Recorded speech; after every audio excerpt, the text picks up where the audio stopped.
If you let AI finish every thought, soon you will not have any thought to finish.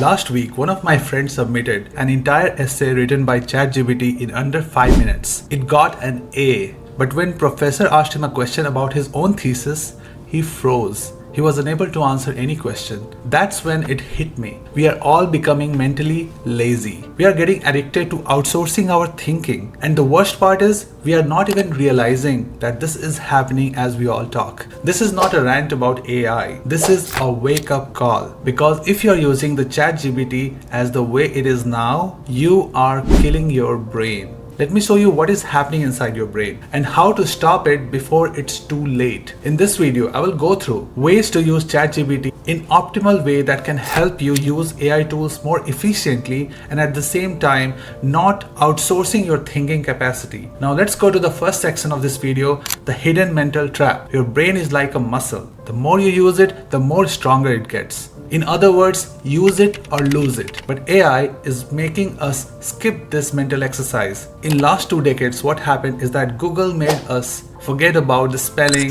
forget about the writing context, because Google was able to search even if you write wrong. And the same thing is happening right now. But Google was not as efficient as these AI bots these days like ChatGPT, Gemini and so on. These AI platforms are actually giving you proper solution. In Google effect, you were at least searching for what you wanted answer for. But ChatGPT is actually solving your problem. Whatever you put in, it gives you an answer. And in that way, you are skipping this mental workout. So in this way, the brain stops thinking about storing the information, but rather it knows that you may not store it in your brain because you can get the information through Google. The brain stops storing information because it knows that you can look up later. And this leads to 3 things. Memory weakens, dopamine spikes with fast results, and the brain becomes less resilient. And let me go deeper and explain you what exactly happens with our neurons in brain. When I say the brain is like a muscle, I mean it literally changes based on how you use it. Inside our brain, there are about 86 billion neurons, tiny cells that fire electrical signals when you think, solve problems, or even imagine. Every time you learn something new or struggle through a hard problem, your neurons connect and strengthen like mental wiring. This phenomenon is called neuroplasticity, your brain's ability to rewire itself based on experience. And that is why people value experience, because your neurons already know what you're doing. But here's the problem: when you stop thinking deeply and outsource your thinking to ChatGPT, those connections weakens. Neurons that don't fire together, they stop wiring together. Your brain literally gets weaker at thinking. This is why I say use it or lose it. ChatGPT is not an enemy, but it can become the reason why your brain stops evolving. Study shows that the more effort you put in thinking and solving a hard problem, the stronger and long-lasting the neural connection becomes. But if ChatGPT is solving all your problems, your brain is just coasting. A Columbia study found that people tend to forget things when they know that their problem can be solved by either ChatGPT or just Google search.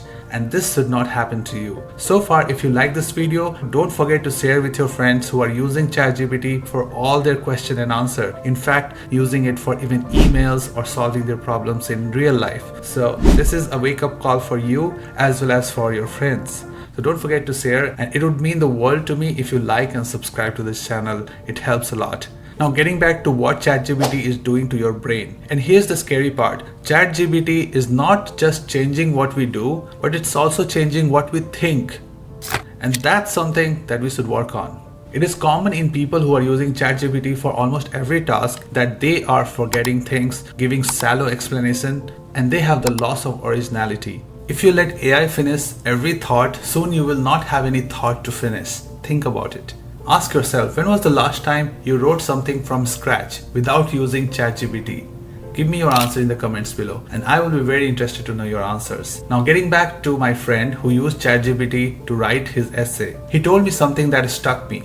He told me that I got an A, but I didn't feel proud. I didn't feel anything. That's when I realized we are trading effort for empty victories. We are winning faster, but feeling less fulfilled. That's a terrible trade.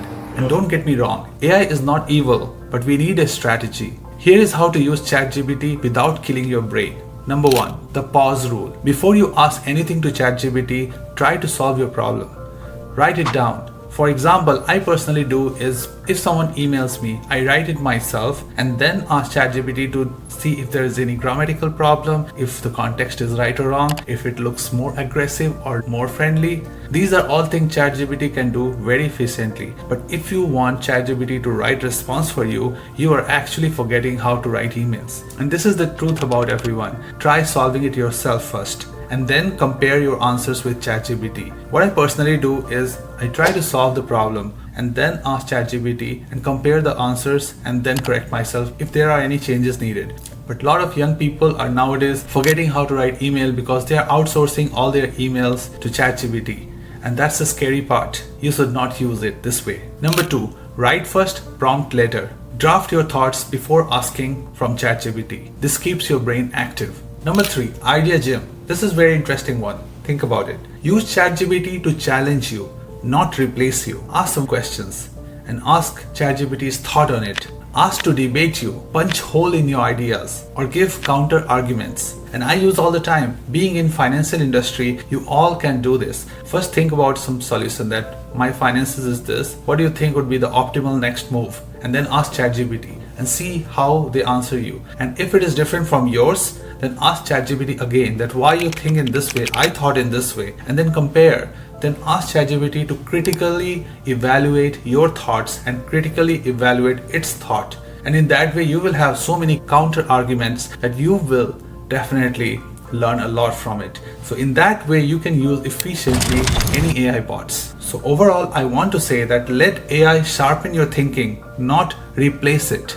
The people who will thrive in this AI world are not the people who use AI the most, but rather the people who will use it the best. You have two futures. One where you are a customer of AI generated thoughts. Second, you are still a creator using AI as a weapon. Don't trade your brain for convenience. Build a mind that AI can't replace. That's my final thoughts. If this video made you uncomfortable, that means it worked. AI is powerful, but so are you. Don't give that up for speed. Make ChatGPT your tool, not your crutch. Hit subscribe if you're done being mentally lazy, like if you felt the wake-up call, and drop a comment below. Has AI made you think less lately? With that, I conclude this video. Thank you so much for watching. Bye.